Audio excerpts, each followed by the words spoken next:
StudyIQ IAS. अब तैयारी हुई affordable. Coming to a very UPSC centric question. Can we consider Bangladesh as a true friend of India in the region? Don't you see that there is a zero-sum game happening here that Bangladesh is playing vis-a-vis India versus China, just like Nepal is playing? She was very clear that mind your own business. We will do what we think is best for the country. But it so happened that before people could actually go out in the morning to cast their votes, it was seen as the elections all over. But this reaction that we find from Islamic groups is more towards Sheikh Hasina. One of the major concerns has been the Tista river water, with a visit also coming in next month. So Sheikh Hasina is supposedly coming early next month. And the timing is very interesting. She's coming to India before she goes to China. Do you think Tista river water would finally be on the table? When we talked about the Bangladeshi people and talked about, Pani being one of them, where is this India Out campaign coming in? Hello and नमस्ते, मेरा नाम है doctor Dipanita और आपका स्वागत है study IQ के geopolitical dialogues पे. आज हमारे साथ है professor Sreeradha Datta ma'am. Ma'am is considered to be one of the leading experts on India-Bangladesh relations.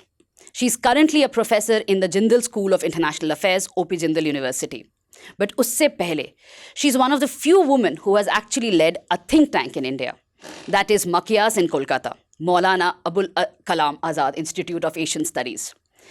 Ma'am का जो current book है, that is Bangladesh on a New Journey, is making a lot of buzz in the academic and policy circles, just like her previous book, that is Bangladesh at the rate 50. So ma'am, first of all, welcome to Study IQ. Thank you. Such a pleasure to see you. Thank you, ma'am. Ma'am, the पहला question is going to be on your book. Can you just give us a very brief understanding कि ये नया किताब है किस पे? Bangladesh's foreign policy. इतना सालों से तो we didn't consider Bangladesh important enough to talk about, its journey in South Asia. We looked at it through a South Asian identity. You mentioned the book at Bangladesh at 50, which was really celebrating its economic growth, which has been a miracle growth by many standards, and that's been in a usage by many academia and policy experts. It is during that book I realized that Bangladesh had also embarked on a new foreign policy. और ये foreign policy was completely ununderstood, underrated, in the sense कि हम लोग सोचते थे कि ये South Asian power है, ऐसा करके बात करेंगे, ऐसा वो करेंगे. But now the way we see it, the way it's evolving, and also its geographical position, it sits at the cusp of Bay of Bengal. And it's really a bridge between South Asia and Southeast Asia. And if you look at the international attention, which is riveting to this part, Indo-Pacific and Bay of Bengal, Bangladesh is a critical player. Why is Bangladesh a critical player? A, because of its two neighbors, India and China, who again are two critical players in this Indo-Pacific emerging multilateral space that we find.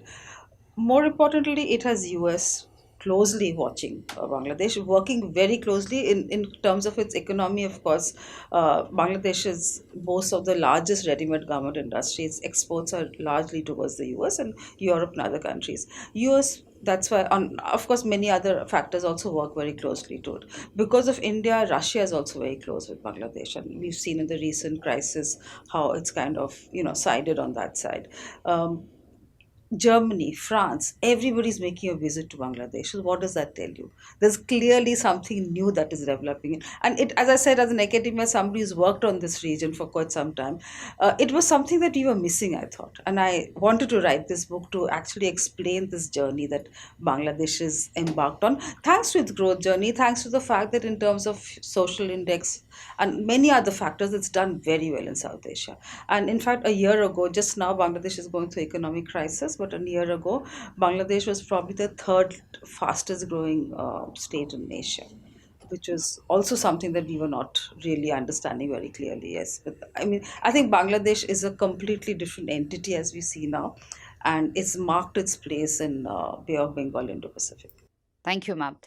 So, coming to a very UPSC centric question. Can we consider Bangladesh as a true friend of India in the region? I would think so. There are differences, there are points of friction also. It's not that everything is hunky-dory, but the way Bangladesh and India has been able to converge since 2010, that's when we signed that cooperation framework with them, and the different sectors that we've been able to work with, whether it's infrastructure, cross-border facilities, defense. It's something that India and Bangladesh never been able to do earlier, but it's a journey in the last 10 plus 14 years now that we've been able to and strengthen as each day goes by. There are political differences on some larger issues. I mean, Tista water, of course, and water, not only this Tista, because we have 54 common rivers. And if I had to ask which is the most important issue for Bangladesh vis-a-vis India, I would say water. And the fact that we've not been able to sign Tista is a problem. There are other issues also on border clashes and things like that, which they keep raising. But overall, I would say in the South Asian context, and if you look at the regional context, the partnership that India and Bangladesh has developed is the strongest and will continue to be so. I think it's something which is going to be a work in progress. I don't ever see a situation where you can have a rollback. So, don't you see that there is a zero sum game happening here that Bangladesh is playing vis a vis India versus China, just like Nepal is playing? I also would argue that for a long time we saw Khalida Zia being, pro China and Sheikh Hasina being pro India. But now Sheikh Hasina is playing that rivalry. She's exploiting it. So, the zero sum game, how do you see that happening? If I was Bangladesh, I would do the same, But why? because I get so many things from different partners. Like China, as I said, is has been a large partner for Bangladesh from 75 onwards. Ironically, that you mentioned this, that China did not recognize Bangladesh initially. It is only post Mujib that they recognized. And now I tease this as a case study that from a country who wasn't recognized, from 75, the way they've been able to, kind of work with Bangladesh on every sector possible. The only difference being that they don't have common borders like we do. They don't have the cultural, social, convergence that India has. But in every other sector, China has been very, very supportive of Bangladesh. The entire defense hardware, which people will argue makes no sense. And what is that hardware? It's a second rate, second generation armaments and weapon system and all of that. But Bangladesh still wants them, right? And who does it go to? It goes to China for all of that.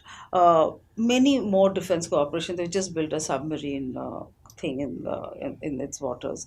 So there are many also initially, and this is a headway that India only has done now in terms of its infrastructure, in terms of its connectivity corridors. Bangladesh, everything that I say this jokingly, but I actually really mean it, that anything, any road which works, any infrastructure which is in your face and magnanimous in Bangladesh has been supported by China. We look at the Padda project just now, where the main road was, of course, built with Chinese engineering, but with Bangladesh's money. But the rail connection on the same bridge is a multimodal kind of a thing, is being built by Chinese support. And Bangladesh has many internal rivers, so about 9 bridges across the rivers, which has made their own transport system so effective and so easy compared to what they used to face. So China has given them a lot of support. But at the same time, I would actually say that Bangladesh has also been extremely cautious about not falling in the debt trap issue. I was going to come to that. So they do. I mean, as we know, Chinese have a different way of working. They give you a lot of funds, but their terms of loans, their term conditions are very stringent and strong. They also always insist on Chinese workers working on those projects. With Bangladesh, they haven't been able to do that. There are some workers, which is maybe at the engineering level, at the higher level, but not in terms of the way they usually are able to, what they've done in Sri Lanka and other countries, that, it's a kind of a mass transport of workers working on the issue. Bangladesh didn't allow that for most of its projects. Also, they haven't followed, Bangladesh, as I right now we speak, is going through economic crisis for its own doing. But this is not because of the debt crisis. They've been actually able to manage that far better. How did they manage it? Because the kind of loans they got were, spaced out. They were not so hard as they've been on other countries. They've been able to pay back. Their forex still a year ago was pretty decent, 43 billion or so. Now it's less than 19, I think, or even less. So they've been able to manage their payment conditions far more astutely, I would say, which is why they haven't fallen into. So they do owe India in terms of also the infrastructure project that India has been able to do in the last 10, 12 years. Lots of cross-border facilities and many and energy projects also. But at the same time, I think with China, with Bangladesh, and you mentioned Khalida Zia, who was known to be pro-China. But if you look at what this government has done, and I maintain this all the time, that nobody has been able to bring India and Bangladesh to the level the way Sheikh Hasina has in this present in the present last for a decade plus. But at the same time, she's equally worked with China. But at the same time, when China was very upset about Bangladesh, when they published its Indo-Pacific outlook, which is exactly a year ago, and the Prime Minister very openly said that that's none of your business. So obviously she now has that strength because she has India to, be there also partnering her. At the same time, when if India was to say something that they don't like or they don't want to hear, I'm sure Bangladesh will also be quite open about that. And now they have that confidence. And we've seen that in the recent debacle or recent controversy, I would say, with the US over democratic norms. She was very clear that mind your own business. We will do what we think is best for our country. So I'm going to come here, and because you have just said about the democracy, the elections, they were seen as completely and unfair elections where the opposition was completely imprisoned and she just dictated terms. So do you see that this is going to be a norm in the region or in Bangladesh? It's really unfortunate because, when Sheikh Hasina came back in 2008 December with, I think, over 75% voters turnout and a huge, over 80% support. So clearly the whole country wanted her. And they'd gone through a very bad phase between 2006 and 2008, middle, and before the elections were held under a caretaker government. But subsequently, the next election, Bangladesh has always had a system for last 20 plus years, from 91 onwards actually, of having a caretaker government who oversees election along with the election commission. Now, as soon as she came into power and she took over in 2009 January, one of the first amendments she did was to throw this out. Yeah. It is on this ground that the opposition that point didn't come for the next election, which is in 2014. They stayed out, saying that we can't, it's not going to be free and fair. And I can't argue with that because we've seen in Bangladesh, and in fact, it was Awami League who had actually argued for the caretaker government. And they were the ones who said introduce as a constitutional body. And that's how it was done. And now this particular Awami led government says that no, we don't need it, we are a mature enough polity, which in many circumstances, yes, a government should have been mature enough, but the political divisiveness in Bangladesh is so severe, so strong, that it's very difficult for a non Awami opposition or a group or parties to trust this party, and vice versa. If it was a BNP led coalition, it would have been the same issues again. So 2014 election happened without they joining the power, the electoral landscape. 2019 they said, okay, fine, we understand the circumstances, it's difficult, let's join. We will. But it so happened that the before people could actually go out in the morning to cast their votes, it was seen as if the elections all over. So that was another very, very, I would say, completely non-democratic election that took place, and they declared the numbers and the seats, and it was, everybody was taken aback. Most people we know couldn't even go cast their votes because it was all done case. Then came this present election, which had early this January, where they clearly demanded again a caretaker government, and this government needs to resign because we can't work with this government. And over the years, we've seen from 2014 to 2019, actually, this leader has also been certainly repressive in many of her ways. The media has been very strongly, told to be quiet. She's been extremely strong and harsh on anybody who said anything which was didn't work with the government or Awami League. So any non-Awami League kind of point of view was not accepted. So, and they were kind of made to pay for it almost, I would say. So there was a kind of tightening of controls. And also, if you have in any country where a government stays for so long, we've also, it wasn't that Bangladesh always had independent organs. In fact, I would say it was only in 2008 when the caretaker government brought in, through the support of the army at that point of time, the military, that they were able to bring in a separation of judiciary, separation of the executive and the parliamentary. But clearly, when this leader came, she again, diffused that. So we have executive control over the parliament, we have executive control over the judiciary. So every organ of the government has been now, and obviously under the circumstances, how strong is the election commission? I mean, that's a questionable. In India, that's something that we always give example, that irrespective of whichever party is in power, every citizen rests its faith on the election commission, right? That's not the case in Bangladesh. So clearly this particular, opposition wasn't willing to go to the polls, and so it was a very awkward elections, I would say. What the government did was very, very creative. It got in Awami League members to work as opposition. So basically, when you were, going to cast your vote, you were going to cast your vote for either opposition, who was actually a former Awami League member and working as opposition in this case, or you had to cast your vote in favor of Awami League. How is that democratic? Due to the lack of democracy, we are seeing a lot of rise of protests. The garment worker protests were there. There's also a rise of radicalism. Is it linked with this, or is it a completely different trajectory that is happening? The government workers was a different, I would say. They had very poor working conditions, their wages were not increased over years. And as I said earlier in my when we start discussing, the ready-made garment industry is Bangladesh's biggest dollar earner. And so we have a huge deficit with Bangladesh and all that, but that's because they buy a lot of our raw material, which is what keeps the ready-made garment growing. So apart from remittance and other thing, one of the biggest chunk to that contributes to their high GDP is the ready-made garment. But they are literally sweatshops. If you go and see them, you'll know how terrible working conditions they have.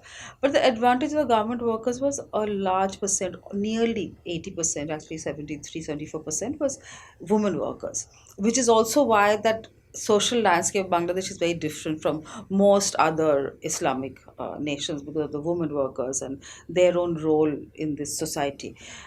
So right now we see at least about 60% women workers continuing. The rest 10-15 have moved out because they were not able to put up with those bad conditions.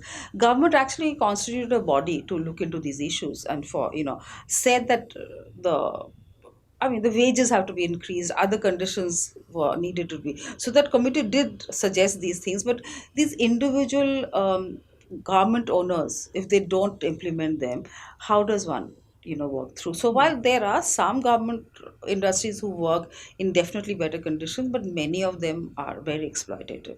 So that's a different matter. So you saw for months they were out on the roads, Correct. and that has many ramifications. Also now you'll see, given the overall problem that's in the international community in terms of the hostility, warlike situations, demand for clothes will also go down, right? I mean, your markets, because of inflation is global, so those issues will also come up, as will the problem of the garment industry. But coming back to this issue of Islamic extremism, which you've seen, there has been instances we've seen during one particular phase of Khalida Zia, a huge amount of visible extremism that was, the kind of blast that was there. But after the Holy Bakery case, which was a few years ago, we've not seen any such instance of terror attacks or something. But given the I would say unpopularity of this particular government, given the fact that she's held on to power through completely non-democratic measures and mechanisms, there is now an outburst. And while she's also been able to co-opt a lot of these Islamic political parties with its own government. There lots of experiments been on. Hefazat, who was very, very strident, was, but of course now Hefazat doesn't work with them. But this was her way of, reaching out to them, because in a country like this, there's no way that she can leave them on the margins and go. So that was there. But at the same time, now what we see is this is kind of a reaction and outburst against her. That's the way I see it. She, of course, stands for secularism. There is no two questions about that. And if there's any leader in Bangladesh who stands for secularism, it is Sheikh Hasina. And I'm not sure what will happen, what about the next generation of leaders. But at the same time, the fact that she's not able to co-opt some of more other members of the society into her larger political landscape actually reflects the fact of how unpopular she is, or how some of her mechanisms, measures on the ground haven't reached out to, So there's a class of business elite who love the fact that she's there. They've been able to make the most of it, and there's a whole lot of scams going on there. But there is also a large population who, food inflation is the worst now in Bangladesh. So there are families who's been deprived of 2 square meals. Many people that I've reached out to through my other interlocutors in Bangladesh, as you know, I'm there very frequently, especially in the rural background, they've all now resorted to eating one meal a day, which is never the case, because Bangladesh poverty eradication was something that we spoke about at different platforms. I mean, it was a case that most international agencies were examining. It was so fantastic and so fabulous, but that's not it. So there's the richer have become richer, but the poorer have become poorer in Bangladesh. There is, of course, a new middle class which has come up. And while I always argue that though I see far more hijabs on the road at different levels of economic backgrounds, it doesn't necessarily mean that they're uh, how should I say, non-secular. I don't ever say hijabs go with your secularity. They can be just as secular but have a hijab in place.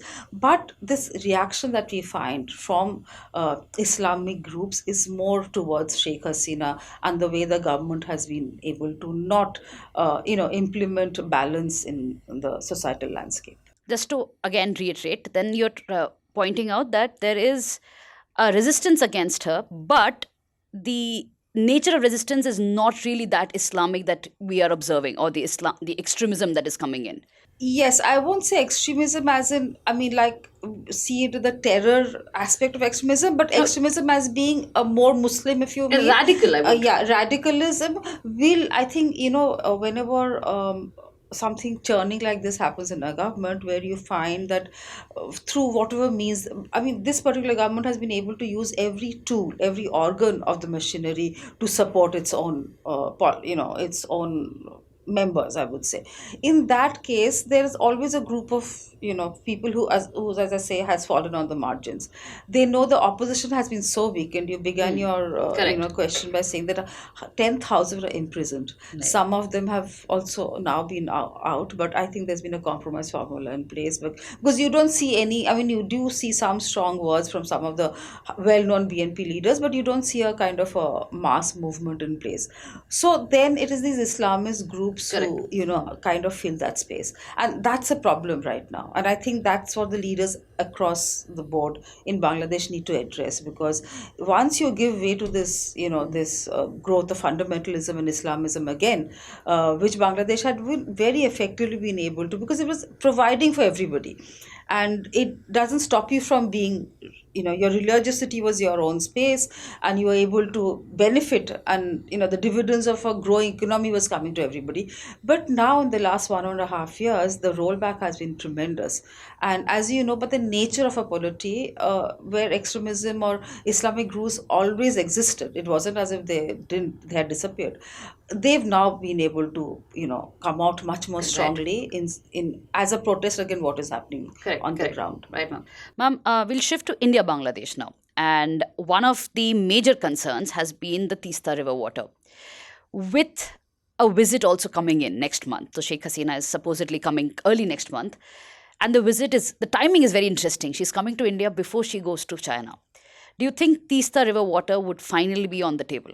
There are two arguments to this. One is, though we did not sign the agreement, and I've said this, that there was no reason why we can't sign the agreement. At that point of time, when Mamun K was trying to sign the agreement, there was not enough data on the table to agree to that. The problem of any water sharing issue with Bangladesh is actually for a matter of 2 months or little more than 2 months, which is the lean season. So it is how we actually manage the lean season. It's not really that. And that the fact that we've not signed the Tista doesn't mean there's no water flow going in. The point here is that Tista flows. I'm from that part of, I'm from Bengal. So, and I've, as a child, seen Tista flows. It was like a huge gurgling river. Now it's like a quiet little stream. Not during monsoon, that's when it does gather momentum, but otherwise, so there has been difference in the water flow through these decades, which is exactly what Bangladesh also falling that impact of that low.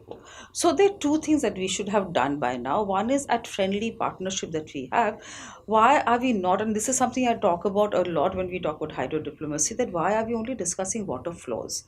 in today's environment and the way the climate change is a uppermost issue for all of us grappling with this problem, Bangladesh has serious issues on climate change and natural disasters. We should have been discussing, why do we need the water? What is the agro base on which you're saying that this is the quantum that you require? So Bengal or some other part of India should have been able to address that. And similarly, we should have sat together in terms of the two agro-based economy and understand that why is it and what is the quantum that we need towards what end? Towards a certain agro requirement, right? Why can two friends not discuss that? And more importantly, that while Tista, didn't happen when it was supposed to, subsequently there has been many visits, many talks, and despite the fact that there is a completely West Bengal, the state doesn't work very well with the center. That's a well-known fact. But again, I have to admit that West Bengal also has its own constituency, right? So it will not be able to take a decision which works against its own Upper Bengal constituency. But at the same time, I think every state in India, we've seen the federal way, that is, that whether it's Tamil Nadu vis-a-vis Sri Lanka, whether it's Pakistan, whether it's Punjab vis-a-vis Pakistan, Bengal vis-a-vis Bangladesh, everybody has always supported the center. It's not that they don't want to, but they weren't able to get the formula correct. So, and also coming back to the lean season issue, that we have to manage a way of augmenting water. See, during monsoon, India and Bangladesh get enough adequate water, but we are not able to store it. We're not able to augment the lack of water at different points of time. So, and now technologically, we are able to do much more than we did in the past. So, why are we not using these kind of advancement that's happened in technology to address the basic issue of water flow? Why are we squabbling on the quantum? Because the water flow has reduced, we'll have to accept that, but there are many other ways to address the issue, which is of agro base. What is the product that you want? Why do you want water? To grow your crops. So why can't we discuss that? So, ma'am, in the next couple of years, we also have the Ganga River Water Sharing Treaty up for renewal. Yeah. One treaty hasn't happened, one treaty is up for renewal. Do you think the successful Ganga River Water Treaty is going to get impacted because of Tista issue? No, I don't think so. I think Ganga Two water, different issues. yeah, two different issues. Ganga water is going to be renewed. Same terms. I should think so. I don't think they should be. I mean, they have made noises once in a while, but I think they also have faith in India that India would do correct and give whatever's the flow possible. Because even when we signed that treaty, as you know, our Kolkata port got affected. Correct. The fact that today it's a non-existent port is because of that, actually, that the water flow got diverted. But that's something that India has been able to manage. I mean, the other ports in place which are part of the reckoning now, and so it's not. So I think they'll be able to. I mean, maybe there will be some minor changes here and there, but by and large, I don't think Bangladesh has any problems for. In the terms and conditions, they've never asked for a review. Every side could have asked for a review every year. They never did.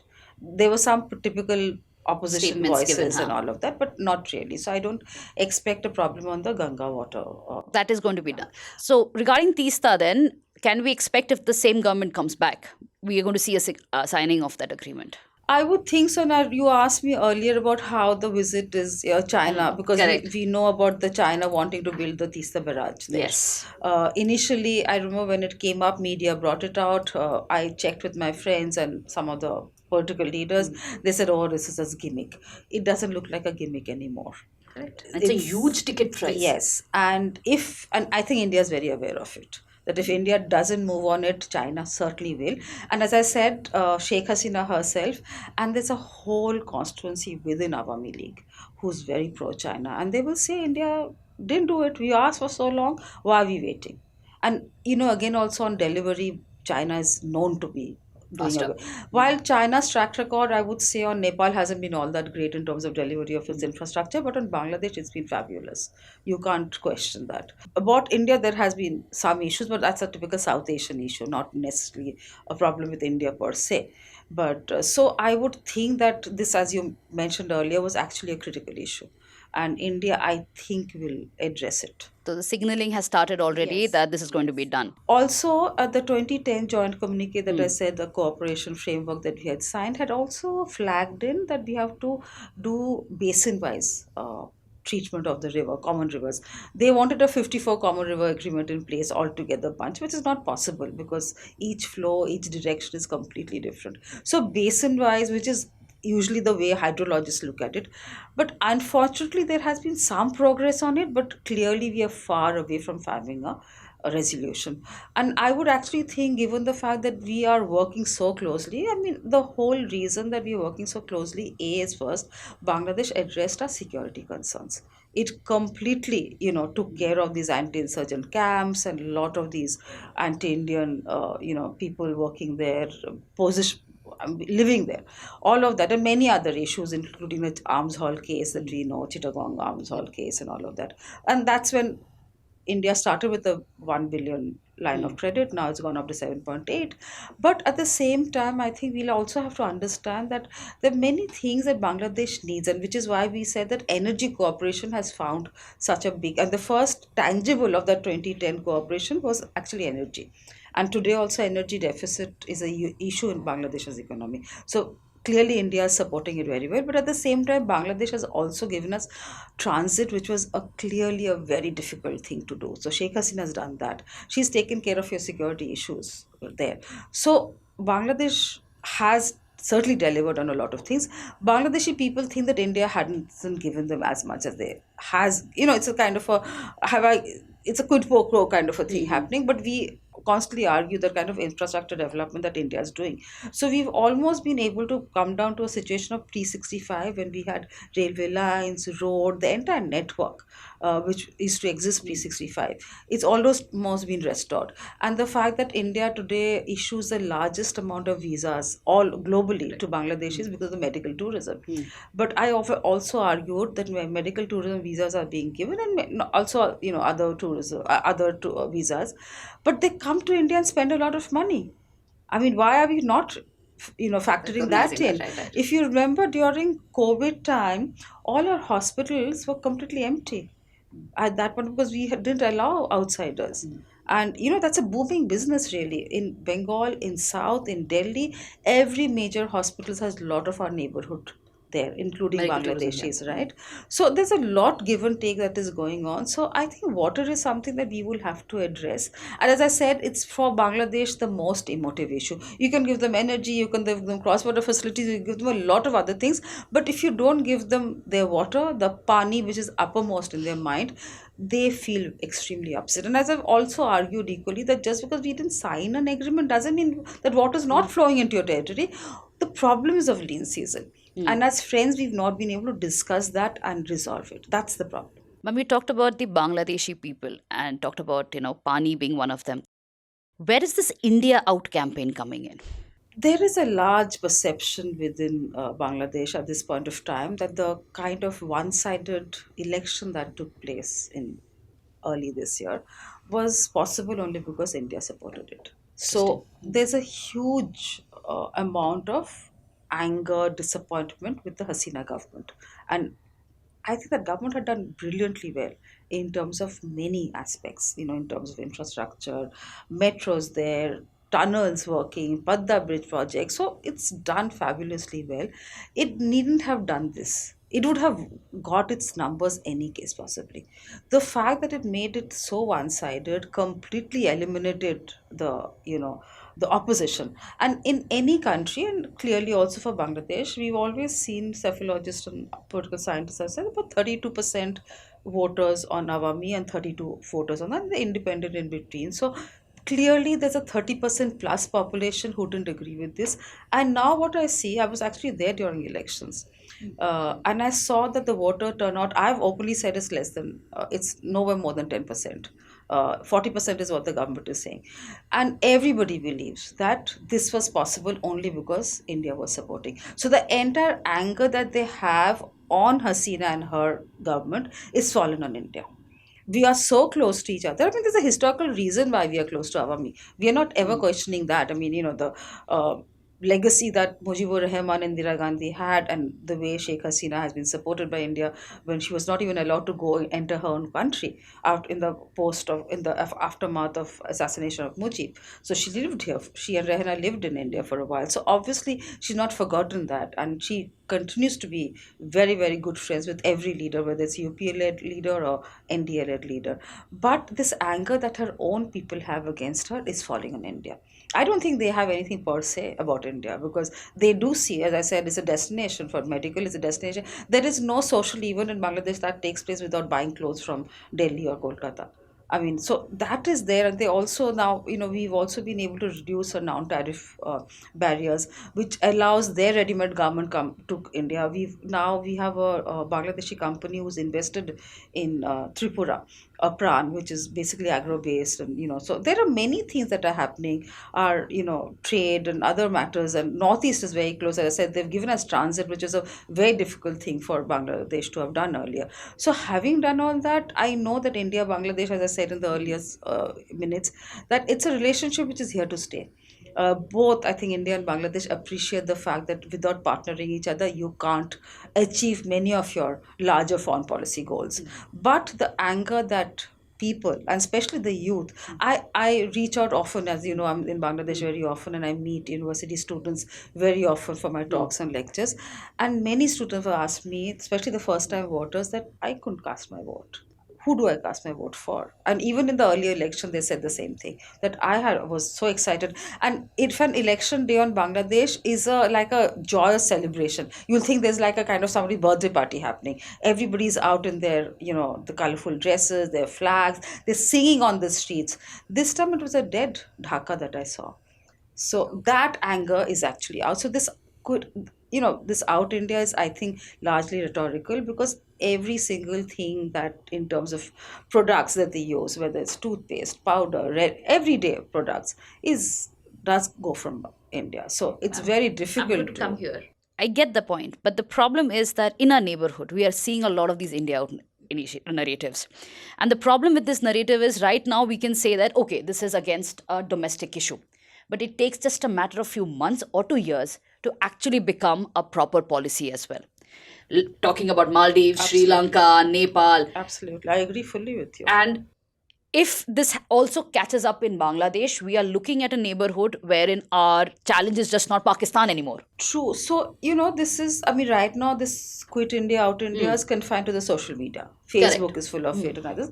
So I don't think it's penetrated the other aspects, but if it's not addressed, Bangladesh themselves have to address it. Like, you mentioned this thing during Soli government, there was this Quit India movement. Correct. There. And both, I'm not saying that I spoke to many people in Maldives, but we did reach out, and there was some kind of bilateral engagement that was happening, and I spoke about it. Even in India, when we spoke about it, they said, oh, nothing, it's just Right. a third party was doing this. But you saw that, exactly what you said, that we ignored it and see where it took us. And the parliamentary elections yesterday, right? Was won by Muslims Yeah, government exactly. completely. So obviously tells you a story. So my fear is that if India is not paying attention to this, it's very rightly going to snowball into something, and we will not be able to turn it back then. But the government themselves don't want to address it. India clearly is keeping, So the Tista is the key then. we'll have to give them something to, kind of calm the tempers. And, the youth, and I always say this, that no matter how good the state to state, government to government relation between India and Bangladesh right now is, we have to take the youth with us. Unfortunately, because of the way the elections have happened, unfortunately for a variety of other reasons, water being one of them, the youth is extremely aggrieved with what is happening, and they take that out on India. Right. So that's something that we have to address. So, ma'am, coming to the illegal immigration, right? That's another bone of contention when it comes to India, Bangladesh. What exactly is the issue? And I'm going to come here from a perspective that recently I was for some ground research work. I was actually in Meghalaya, in the Dauki region, and I saw the movement is, even though there is fences, there are gates which are completely open, and there is movement happening.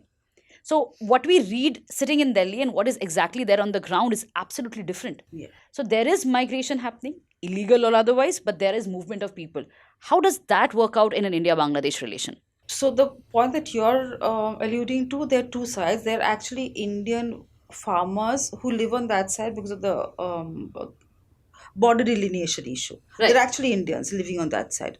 And gates open, But they come Dauki in. region is Also, they also have that, but also farmers work it and they go back. They go back on a daily basis. They're How do you also check that, ma'am? They're going back or not? they do, because the gates are open. That's a legally accepted conditions on the ground. That numbers come in, numbers go out. But there are many, and in the past we've seen that. Right now, but I would say illegal migration does not take place to that extent that it did earlier, because Bangladesh economy picked up. So people who didn't have jobs or didn't have opportunities all came here. Also, another argument I always say in India is that many economies, including the Northeast, wouldn't have survived and done so well without these workers coming in. They've come in from Bengal, they've come from Bihar, they've come from Orissa, they've also come from Bangladesh. Their lands are tilled by Bangladeshis, their rickshaws are plied by them, the kirana shops who sell are by them. Northeast largely are very landowner kind of a group, but they were also not able to do the kind of economic activity on a day-to-day physical labor basis. So there was kind of outsourced to laborers across, from Indian laborers as well as Bangladeshi laborers. So that was a time when there was this churning happening, where there was the demography was changing. Assam is a case in point, and it's also Meghalaya. But now we don't see that happening. But again, many times when we meet India and Bangladesh, border killings are something that Bangladesh still brings up. There are two reasons again, is because of the earlier was a Cattle smuggling. And second was, of course, people doing illegal activity. Now at the borders, a lot of drug and illegal contraband items are traded. There's basically a middleman nexus on both sides. And and both the sets of workers, Indian and Bangladeshi, look the same. And though we have always asked Bangladesh that let's have a no movement during the certain specific time of the day, which they've never agreed to. And so at times when BSF or any other security staff shoots, well, there's a kind of protocol in place that you whistle, you tell them to stop, you give them a warning. When that doesn't happen, the security forces shoot out. So while many Bangladeshis, there has been, I mean, the fatalities have come down. Earlier it was much more. Now it's maybe 4 in 6 months or something. But there are also Indian fatalities happening. It's not that only Bangladesh, because you can't, in that dense Forested yeah, area. and the darkness, you can't make out who's a Bangladeshi or Indian. So this is something that they've not agreed to, and we've not been able to address. In terms of, basically, it's cattle smuggling has been addressed to a large extent. So usually people would move the cattle in, and that's how this illegal thing, now that's been addressed almost. I think they've completely stopped. But the other contraband items, which has not stopped, and drug is a menace. So drug is a menace in Bangladesh, drug is a menace in the Northeast, and this is something that, despite the security force on both sides, their border guards and RBSF meeting periodically, addressing it. So this becomes an issue. But in the larger context, the illegal migration, that has diminished to a large extent. I won't think that, while there is a completely legal regime protocol about workers coming in, so there are many workers who also come in during harvest season and they go back. Now, as you know, again, that's a problem of paperwork in our country or any country in South Asia, that we are not able to clearly maintain the numbers. But because Bangladesh's economy has picked up, has done well, people do not anymore want to leave their hearth and homes and come here. They come for a short while, they earn. Like, we'll have people who are in our homes as service people, right? Correct. They go back during harvest time. They take leave during that 1.5 months or 2 months, and do that and come back, because at the other time this is similar to a kind of migratory movement that happens with Bangladesh now. We've often talked about putting a kind of a labor market in place, but it's all on paper. At the academic level, we've discussed it various, but I don't think the government, and I find that strange, because the governments are, as I said, positioned at the best terms now. Why can't they have these difficult conversations? But somehow we are not able to approach this conversation with Bangladesh, because they always say, oh, there is no such thing as that. It is only now, and the last few years I've seen at some political level also they do accept that yes, this phenomenon exists.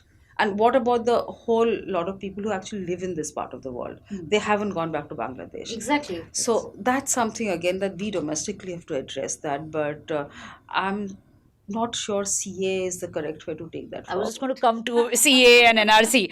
So, how has CA as well as NRC taken in Bangladesh? First is, how have they perceived this step? Bangladeshi friends or even friends in other parts of the neighborhood where we travel very often to are have said they're not happy with CA. And this is the Hindus that I'm talking about. I'm not about the other population, saying that we should be able to address our own issues within our own country. And the fact that when a country like large neighbor like India says this, some have been very forthcoming and said some of our other neighbors of other religion has come and said, oh, what's your problem, go, your other country is inviting you, your friend is inviting you, just go. He says that's made our position more vulnerable, more weak. We don't want that. We want to be strong in the country that we live in. So we don't want to, just because there has issues of communal issues in many of the neighborhood states, that we should up and go. So CA is not something that they look up to. One or two instances maybe yes, and it's also a fact in Bangladesh that many Hindu girls are married into Indian sides, and I've traveled a lot on the Sundarban. I've seen many families on Sundarban area are Bengalis from across the thing, because there's a safety issue there. I mean, it's a law and order problem about how the minute a girl is 16 or 17 years old, they want to marry it off because otherwise they feel that, and a lot of muscle power is in vogue in place in the border areas because of the land estate, and they want to grab that. So the minute they find a young girl, that girl becomes a girl, becomes vulnerable. So those are the issues that's happening, and so CA is not something that NRC, we I've done a bit of in one of my earlier books where I look at Act East policy. Correct. And Northeast India. Yes, there I looked at NRC a little more closely and I've interviewed few people. So NRC in terms again of paperwork is difficult. So we know of families who's been a bureaucrat, who's served in the state government, who's born there, lived there, has missed the list, sitting in a. So there are many such instances, and then they were told to go take the representation with paperwork many kilometers away. I mean, like, it's not close that you just go address it. So it's become a kind of a problem for people there itself in terms of. So I think about 4 lakh numbers didn't fit in terms of what are the conditions that they wanted. Some didn't have papers. And I argue that I'm pretty modern generation. I don't recall where my birth certificate is actually. It's my school living certificate, which has now become my certificate that we are all using. So many such citizens didn't have many of the papers. And also, because of the migratory issues within the country itself, within Assam itself, people moved away. You somehow lost, and now everything is digital, so it's a possibility of us retrieving those papers are so much easier. That time it wasn't so much easier. If something was lost, it was lost, so you didn't have those papers. So within India, the NRC is an issue that you're not able to address correctly as to who you identify within, who are liable to be citizens, who are not. So the paperwork is not foolproof as yet. They're not being able to. And again, as you know, there's a very typical bureaucratic apathy to many of these instances. People have said that they had to take leave from work to address the hearings for all of this. But it's a very difficult thing. It's not something that you want to, do on a regular basis. It kind of takes you emotionally away, and also physically it's demanding, because you really need to take a leave for the full day, go to those magistrate courts and address it, and again there'll be some paperwork which is missing. So it's a bit chaotic on that even now. So you're saying that in reality it's going to be difficult, of course, but do you think it's going to impact, if it happens, the NRC, the second one talking about, it's going to impact India-Bangladesh relations? Or is it going to be just a domestic activity we are going to carry it out? They have, I think, told us about the fact that they don't like these kind of things, and the fact that, we've used some very non-acceptable terms to describe some of the, migrant population or external population. So that is something that they're certainly hurt about. And while the earlier generation, and this is another factor I would like to, bring out, that a large number of Bangladeshis are very grateful to India for the support of the liberation war. But that generation is slowly, moving away, right? So the youth have no recollection. I mean, even today, Bangladesh liberation war, every context has a liberation war, which I find it also strange that, move away from something that happened so many years ago. But the youth are at times not so connected with it because they didn't. I mean, they hear stories, but they physically weren't there. So they don't know it so well like large population did. So now that love and faith that Bangladeshis had in India because of the liberation war support is not there anymore. So it's a new generation that you're dealing with, and they watch. And I say this all the time when I talk in different parts of India also, that for like you, for instance, I mean, I think I would say many times my interaction with students makes them think about in Bangladesh a little more, but otherwise we don't understand or don't study Bangladesh. I mean, JNU a little bit, in some other pockets of university, yes, but not largely. And many students that I reach out to in different parts of India, they barely understand what Bangladesh is. But the Bangladeshi youths know anything and everything about India. The interest in India is amazing. It's about fashion, it's about cricket, it's about politics, it's about the GDP. They'll give you numbers that you didn't know about. So clearly, their obsession with India is far more, which is also what makes me wary about the fact that when they see something which is unfolding, which is going to be seen as an anti-Bangladeshi measure or mechanism, how are they going to react? Clearly, not in a positive way. Right. So I'm going to shift to geopolitics now, coming to Bay of Bengal now. 50 years, Russia has not kept its foot in the Bay of Bengal, but last year it did. Right? China is having joint military exercises, and suddenly the Indo-Pacific is no longer in South China Sea, it's right next door.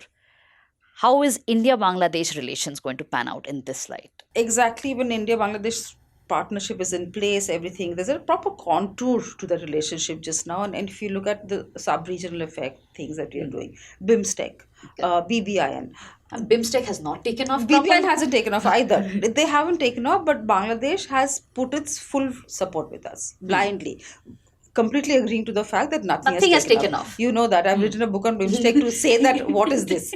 Where are we going with it? It's going the same way as SARC. Exactly. So it's a pity really that we've not been able to understand how regionalism works in the region.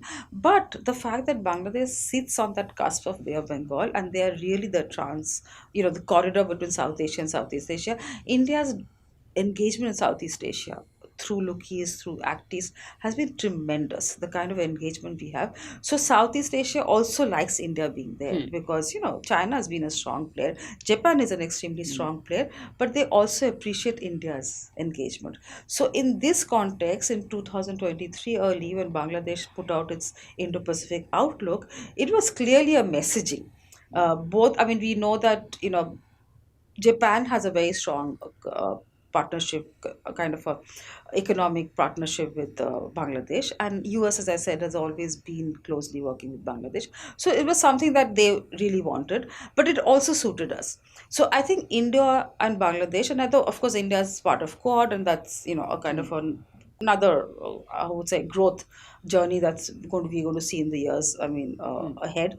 But at the same time, in the way the entire international movement is now on Indo-Pacific, eyes are on Indo-Pacific, and the fact that we've seen China a certain aggressive posturing happening, not only in South Asia, elsewhere too, and many of these, and you mentioned Russia, but Russia, China are very close also, right? But Russia again is here, and again Bangladesh works closely with Russia thanks to India. India-Russian engagement is something that we are aware of completely. So it's an interesting, I would say, multilateral, minilateral space which is emerging. But within this emergence of, where I think India is really staking its claim. I think something that I've seen happening in the last decade of Modi leadership is that in the foreign policy space, India has really upped its game. And here, I think Bangladesh will be just as happy to be part of India's, train, which Prime Minister Modi keeps talking about. So it's a partnership which is going to bring in dividends if we work together in the Indo-Pacific and the Bay of Bengal. So, ma'am, in light of a complete churning happening in the Bay of Bengal, is there any aspiration in Bangladesh to assert its regional identity? Because for a very long time, we have always seen Bangladesh in the shadows of India, in this region. But does it want to come out of the shadows, or is it trying to come out in this whole churning happening? It's going to be very difficult for Bangladesh to completely come out of the shadow of India, really. But the fact that it's been able to support Sri Lanka during its economic crisis with some 250 million, it was a small number, but that was a statement that for a country who was receiving aid for the first 2 decades, it's now been able to support somebody else who was going through a crisis. So, and clearly the way that he's been able to, there's a foreign policy dictum in Bangladesh which has been advocated by Mujibur Rahman, friendship with all and enmity with none, is basically the buzzword for every political leader in Bangladesh. And they worked really like that. So even when they were buying all these Chinese weapon system and all of that, in terms of their, the games that they would play in the military terms, who would be the enemy country? India. That has now changed. I don't know what is the exercising that's going on there, because earlier you would hear about these exercises. But clearly they have, and also they want to use that partnership with India. Like our Look East Act East is working very well, right? Bangladesh also says that they want to work with India in terms of their Look East, which is also extending towards Myanmar and Thailand and Cambodia and all of that. Now, Bangladesh also has a severe problem with Myanmar, the Rohingya issue. Exactly. That's something that we are very aware of, and the fact that 1.3 million or more, in fact, The Cox's Bazar area. refugees. I've seen some of the camps. Very sad, very pitiful, very difficult for any country to support for long, because we don't see the way it's so fluid in Myanmar at this point of time. But at the same time, so there's now energy cooperation happening between Nepal, India, and Bangladesh. We are hoping that will extend to Bhutan also. So basically, Bangladesh is buying energy from Nepal, which is being riveted through. Recently India. that happened, yeah. So similarly, we are trying to bring in Bhutan, who's also, as you know, their entire They also have hydro surplus. is, thanks to India support there. So that's something that Bangladesh is able to tap on. So a lot of things they're doing in the region also has India support, and they're happy to support India. But at the same time, let's not forget, they were the first ones originator of SARC. The idea came from Bangladesh. So they clearly also have an idea of this. They have a vision of how they want to see the region growing. As you said, right now, BBI we have not been able to, motor vehicle agreement we signed, not able to take through. Maybe the energy agreement is something that we'll be able to take through. I'm trying at Jindal to make a education cooperative framework within BBI, and let's see how that goes. So there are attempts by many, but at the same time, I clearly agree that Bangladesh is now wanting a kind of a space of its own. It always had. I mean, there's no two ways about that. But now the kind of attention that it's receiving. So Germany, France, these relationships are completely by themselves. It's not supported by, like the Russian friendship is a lot thanks to India. But what they have developed with US or other countries, and of course, Australia is somebody who's not, and my book in fact talks about that. We have an author from Australia who says that why is Australia not looking at Bangladesh? We're going to come to that map. We're going to So come to that point. clearly there are a strong partner, but Bangladesh is now evolving into its own kind of identity, where it's maintaining friends, partnering friendship in the region, whether it's Gulf and elsewhere, and the fact that on workers, again migrant laborers that the Gulf countries have, they are the only country, if I'm not mistaken, who are able to sign an agreement with them in increasing the labor force. There's a certain number of labor force that every country agrees to. It's an annual number Bangladesh has the highest number, which they've been able to do because of their own diplomatic efforts. So, ma'am, just going to come to the last two questions, but out of this, the first question that I have is basically a statement by Shyam Saran sir. And he has said that, Samir Saran sir, who has said that China wants a multipolar world, but a unipolar Asia. In this light, there is a strong narrative coming ahead that China actually wants Bangladesh to stand up as a challenge to India's growth. Is this narrative fitting the idea or the thought process of Bangladesh, or is it just a narrative that is there in the social media? I think it's largely a social media narrative. They would like it to happen. Maybe there's a little bit of constituency in Bangladesh who would see some value in that, but largely not, because I think, as I said, they are very strongly partnering China. There are many people who are very pro-China, and I've said this openly often, because they have a different capacity wherewithal, where they're able to, grease a lot many palms than others or India can. So there is a welcoming of China, but at the same time, no Bangladeshi is unaware of what India brings to the table. And this is also not to undermine the soft diplomacy that we have with them, and the soft. There is that cultural context that we might say that how much of Rabindra Sangeet and Nazrul Giti can we do, but no, there is a, the way they relate to that. And this is true through generations again. There's a lot of collaboration that's happening at the music world, which we doesn't come out in the foreign policy space. There's lots of other soft art cultural, assimilation that's happening, cooperation that's happening, which also, I mean, if you look at Vishwa Bharati, the university in Bengal, right? Huge number of Bangladeshi students even today. Right. So there is, and also another thing that Bangladeshis really admire and enjoy being part of is the education model. While there are many fellowships that China is offering and lots of support, all of that is going on.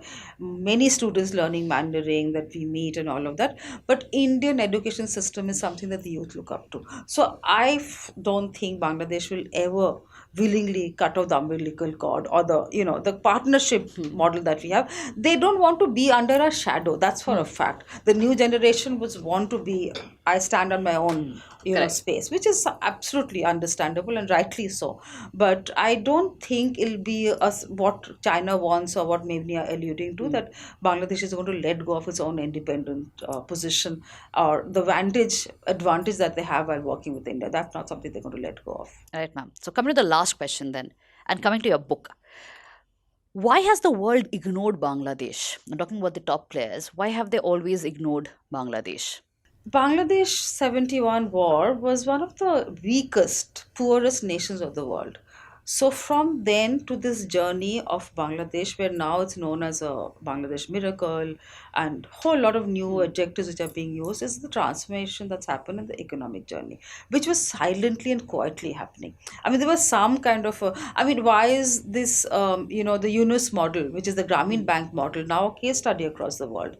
That's a model that started in Bangladesh, right? That in terms of, we may argue about how 30% interest is too high, but that is what, got Bangladesh economy going. And apart from the fact that Bangladesh economy has, in fact, my book at Bangladesh at 50 has in great details discussed how the economy has grown so much, which is why for the first 45 years of its life, I thought most countries were kind of keeping it at, okay, we do business with them, there's some interaction, engagement, but not important enough for us to really look at it. For India, we had no choice. I mean, we have to look at Bangladesh, and I've also argued that if not for many of the negative issues of Bangladesh, we probably wouldn't have given Bangladesh such a serious look either. But it's only now, because of its growth story, that we feel, and also the fact that international attention in terms of the political landscape has moved towards this side.